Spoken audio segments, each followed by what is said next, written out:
So in conclusion, why am I wearing this outfit? You're asking me why you're wearing that outfit? Yeah. I'm trying to be Morpheus. Okay. Did more? Do you know, Neo? Do you know what the Matrix is? Yeah. You turned me on to that movie. Did I? I remember this specifically. Yes, you turned me on to the movie. It was probably about 6 months after it came out. And I remember you called me out of the blue and you said, "Have you seen this movie?" And I'm like, "No." Keanu Reeves? Like, seriously? Why would I go see that? Bill and Ted's Excellent Adventure. Like, I loved Bill and Ted's Excellent Adventure, but I mean, he's going to ruin it. And you're like, "No, it's good in spite of him. And he's good in it. And it's right up your alley." And you know, and it was like, oh yeah, it was right up my alley. Yeah, well, and now it to the point that there are some serious physicists, not a lot, who believe we're living in a simulation right now. So yeah, that comes up a lot. Who knows? But it's like string theory; it's untestable. There's no way to know. Therefore, it's not really science. So I like these ideas. I'm always fascinated by these ideas. I like to occasionally, you can't overdose on them, but I like to read every year. I like to read at least one big idea book, and I'm already over my quotient. I've read 2 big idea books this year, and it reminds me of one that I read a few years ago. It's a wintertime book when it's February, not a lot going on, dark and cold, and it's called "Why Is There Something Rather Than Nothing?" Right? It's this classic philosophical question that the universe exists, but it's equally plausible, a completely equally plausible outcome that the universe might have been filled with nothing. Or that if it was empty space, it's possible that it might not have existed at all. So why this rather than that? So there's a whole book about this because I really wanted to read this book. What a fantastic question. I love these sorts of questions.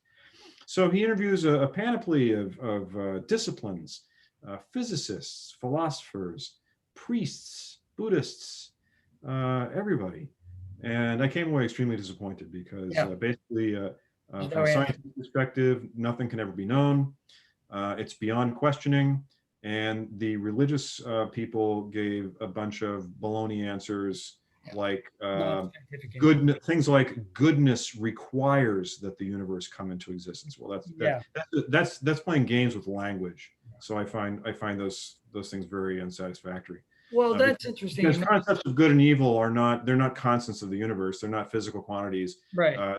They're inventions that we've created in order to maintain a civilized well, isn't that what they call the anthropomorphic principle? Is that what I think you're right. So it's the universe exists and we're in it because the universe exists and we're in it. And it's the only possibility. The only possibility for us to exist is the fact that the universe has the constants arranged in such a way that it allowed matter to exist in the right amount, so that, like, you know, it wasn't destroyed by antimatter, and you know, and there was, you know, this much more, you know, proportionately, and on and on and on and on. And then you can even get into like it's the fine-tuned universe that if the attraction of the electron or the mass of the electron was just slightly different, atoms wouldn't hold together. Right. Matter would be impossible. So that's on the atomic level. But then later, you know, people will try to, like, and I go to this astronomy lecture. Well, I used to when it met once a month at the observatory. And so we would get cosmologists in there, and we would get, like, you know, theoretical physicists. We get people that ask these, you know, and the audience designed for non-physics, non-astronomers, non-scientists like me. And just, you know, and but people that think and, you know, ask these questions. So they would say things like, you know, about the Goldilocks zone and, you know, and Earth and all this sort of thing. But what's interesting is that you know, the fact that the Earth is 2/3 of the way out from the center of the galaxy, so the radiation isn't, you know, as severe, and we're around long enough for life to develop and not be bombarded by, you know, random events, blah, blah, blah, cosmic rays, or not cosmic rays, gamma ray bursts, things of that nature. So so all that's great, but then they talk about, they take it a little too far sometimes. So they'll say, well, Earth is the only place where life can exist. Well, that is completely false. There are super Earths out there.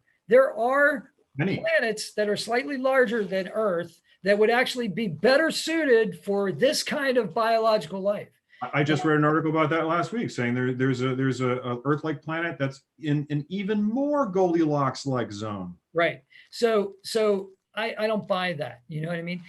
So I love the concept of the universe being tidy, but it's not. And the other thing that I find interesting is to counter it, okay, as a counter argument to that, whenever I want to really blow somebody's mind, I tell them that the Earth and the moon system, right, in order for eclipses to occur, and not occur every time, but to occur, I like set up a diagram, I show them about the shadow and everything, and I say, there's no reason why the moon has to be exactly as far away from the Earth as it is right now in time. In fact, it's moving further away. So how does that happen, right? Why is it that just happens to be right now while human beings are on this planet that is people like, they're like, what?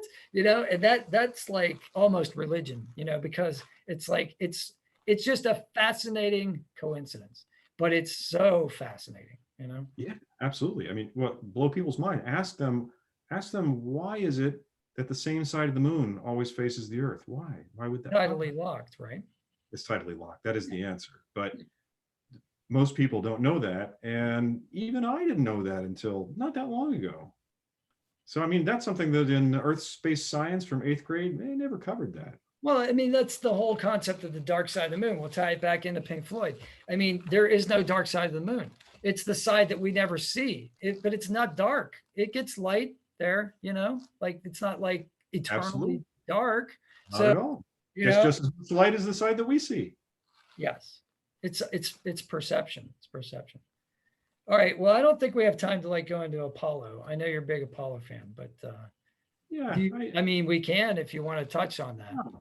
No, it's all right. I mean, it's something that fascinates me. I will just say, here's my short story. Alive during the moon landings, as you were, too young to be cognizant of them. Yeah. And what kicked off my lifelong fascination with it was, I remember I was in a 6th grade science class.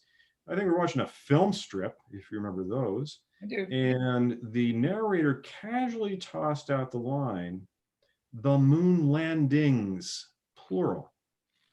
I was probably 12 or 13 at the time.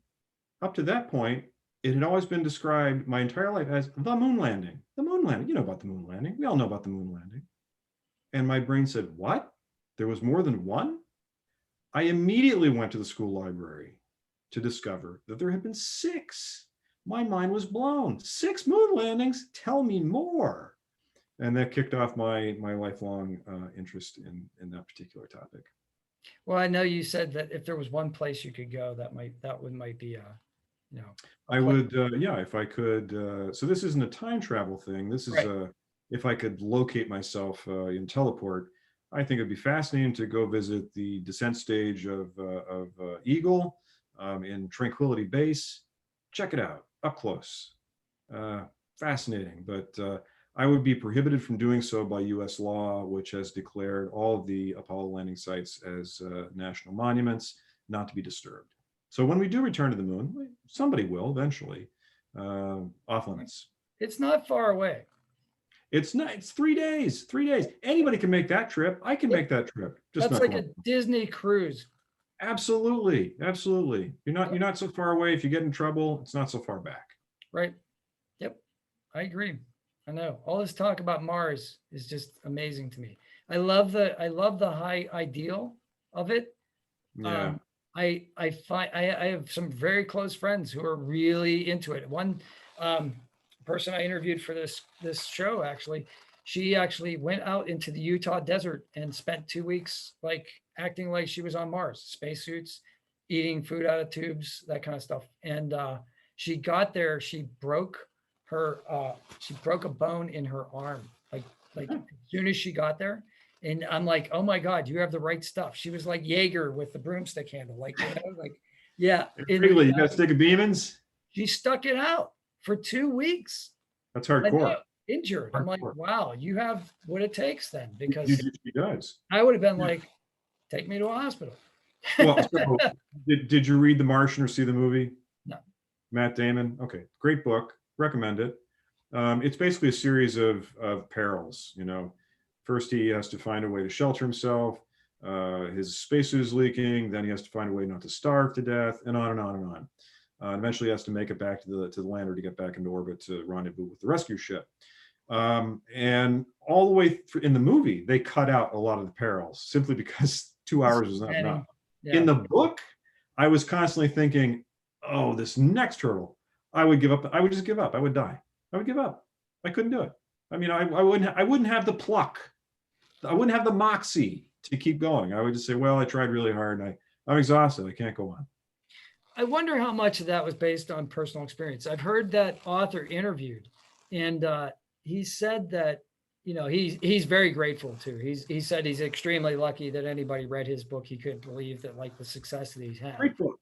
But when he talks about writing, he said the book before The Martian, he worked on for a year, and he had to throw it out because it was terrible. Sure. He said, imagine that. Imagine trying to, you've dedicated a year of your life and time to a project, and you realize at the end of that, it's just horrible and unsalvageable, and you have to throw it out. Yeah. That's amazing. How do you keep going after that? I have no idea. I don't know how you do that. I think you find another line of work. But his story is very common. I mean, so many authors have talked about that exact same, and sometimes more than a year is lost. You know? Wow. That's tough. It's a special type of person to be an artist who can persevere through that. Maybe that's one of the reasons I do multiple disciplines, so that I have that cushion.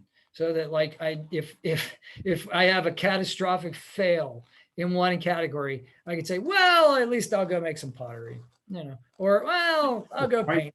You know. Well, that makes you a Renaissance man. It's good to have diverse and varied interests. Not only does it make you more interesting during podcast content, this is the podcast, but a video that we're making like this, but dinners are more interesting with people like that. I got to go back and check. Oh, here was the other one I was going to do if I was going to time travel. Yeah. Wouldn't you like to go and be in the audience at a LincolnDouglas debate? Maybe. Why don't you immediately jump at that?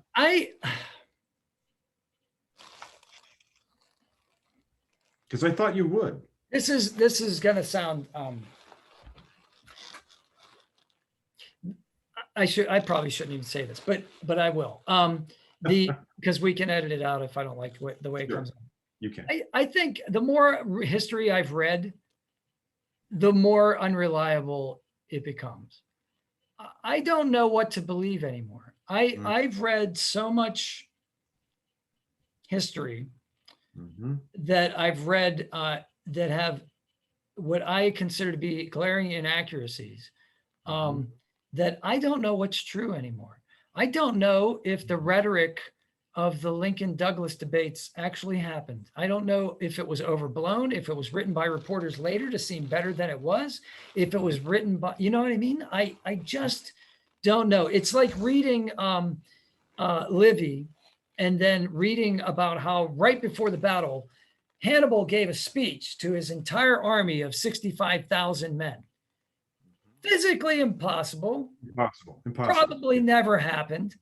Maybe he said a couple words to his lieutenants, generals, to spread the word.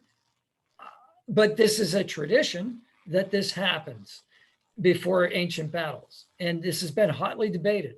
Has this ever happened? You know, I can sort of believe that Julius Caesar stood up and rallied his men because he presented himself as a man of the people, as a soldier, general, as, you know, I will eat what they eat. I will sleep in the same tents. I will, you know, I will deprive myself of the luxuries if my men cannot have them, kind of morale thing. But that's an act as well. And he wrote his own commentaries, so we don't know. Yeah, that's unreliable. Written by him. It was all propaganda. Yeah. Right. So any autobiography is. I don't know. I mean, yeah. Okay. So yeah, I guess the answer to your question is yes. I'd like to go back and see what the veracity of the situation actually was. Right. So Yeah. why the bigger issue that you're getting at is, I totally agree with you. If you read a lot of history, this eventually occurs to you that it is impossible to know history beyond the broad events. Event happened on this date. Okay, that's indisputable. Event happened on this date. You really can't fake that. But in terms of how did society react to politicians' policy? How did they feel about what was happening contemporaneously? And authors write history. Modern authors write this, and they footnote it, but they're footnoting another book that footnoted another book. And the farther away you get from the original source, it becomes diluted, modified, changed. And then, of course, the history is determined by the person who's writing the history. The old saying that history is written by the victors, if in the case of war. Sure.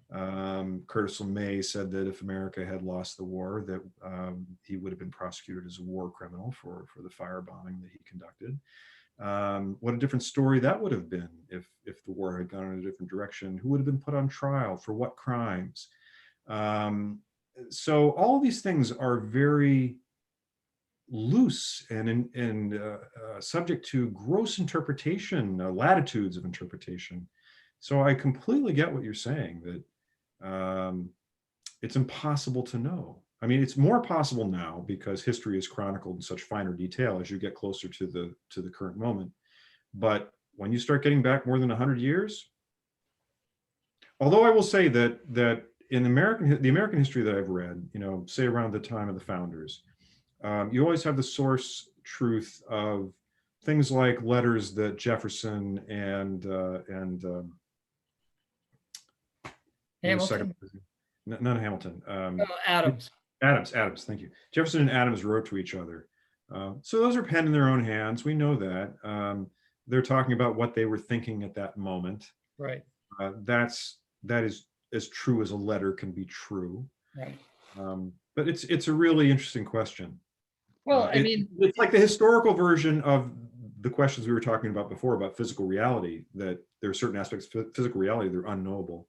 There are many aspects of history that are totally unknowable. Well, I agree. And I said, I think it was Thucydides. Thucydides was actually there, like fighting in the Peloponnesian War. He wrote about battles that he participated in. Yeah. And even he couldn't tell you exactly what happened everywhere on the battlefield that he was on. Impossible. Because how could you, right? He was experiencing the fog of war himself. Exactly. So it's like, how can you possibly, you're in a phalanx, right? You can only see, and thank goodness, you can only see this much because that's about all you can control. So you don't even want to know what's going on around you because there are way too many dangers for your little mind to deal with. Just stab that guy in front of you. Just keep underneath your partner's shield. Make sure the next guy's under your shield. Hold tight. Don't run away. Don't fall down. Just do that, right? And what a terrifying experience that must have been. What a claustrophobic, hot, miserable, terrifying experience that must have been. And to survive it must have been amazing. Like, look at what we did. We beat the Persians back. That's marathon, but not the Peloponnesian War. But yeah, and it's like, I argued a point with him. He pounded his fist on the bar and he said, "No, that's not right. This is history." Like he saw it on the History Channel and therefore that made it true. Right. I couldn't believe myself. That's an issue with media literacy and getting into the ideas of who writes history and from what perspective, and how many perspectives are there? With almost anything, there's a vast array of perspectives. I recently read a history book. It's all inclusive of the entire history of the United States. 700 pages long. Even that's not long enough to really get in all the details, but right. You get the general gist of all the important themes. And the last third of the book is mostly about the 20th century, and a lot of it is about the period of history that you and I have lived through. And things that were happening when we were kids, we didn't know because we weren't politically aware. But the eye-opening thing for me that is provides some kind of consolation. There's always a feeling that this moment that we're living through now, it's unlike any other. It's worse than it's ever been.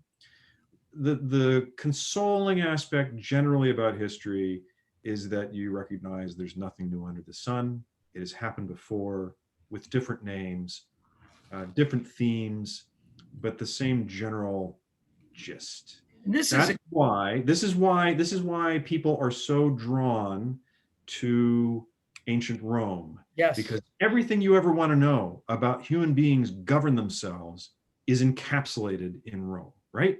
I'm not a Roman scholar by any means, but I know that much, that I could take any situation going on today in any country in the world and find an analog in Roman history. Pretty much. Because human motivations don't change. The only thing that changes is technology. The way that human beings relate to each other and the means by which they want to attain power and exert control are timeless.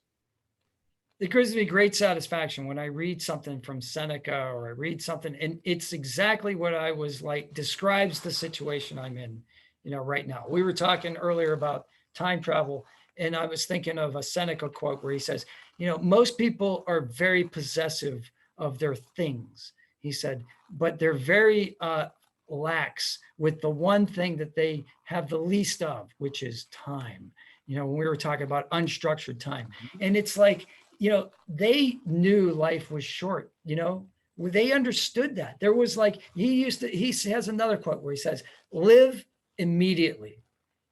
I've put that on a piece of pottery. It's wonderful words.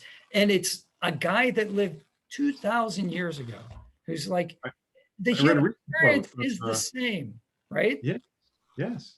The knowledge that we will die is what makes us unique amongst all animals on the planet. Well, here's the funny thing about, we were talking about like raging against the clouds, right? So whenever somebody starts doing the kids get off my lawn thing, like Tara will come home and she'd say, oh, these kids, today. I mean, she's a wonderful teacher, but every teacher gets that moment where they're like, absolutely, there were too many kids and these teenagers, blah, blah, blah, blah. So I always like look up this quote, and I'm reading, I admit that I don't have this memorized, but it's, the quote is, I see no hope for the future of our people if they are dependent on frivolous youth of today. For certainly all youth are reckless beyond words.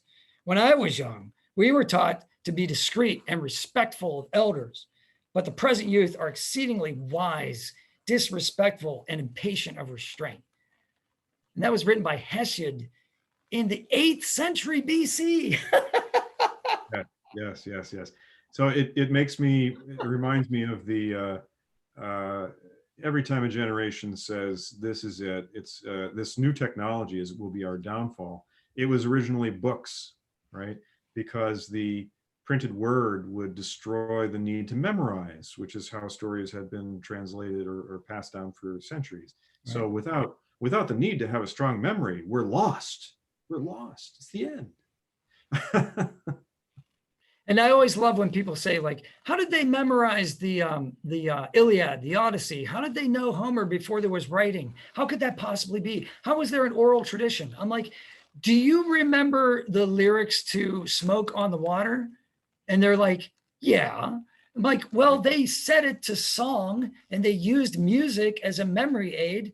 I mean, if you can remember a song that you heard when you were 5 years old, or 12 years old, why can't they have learned like a lyric poem that they would sing to each other? It makes perfect sense. This is a realization that I had in a museum just a few years ago. It was a design museum, and there was a room dedicated to architectural models. And they were made of wood. Most of them were Italian for whatever reason. And they tended to be cathedrals.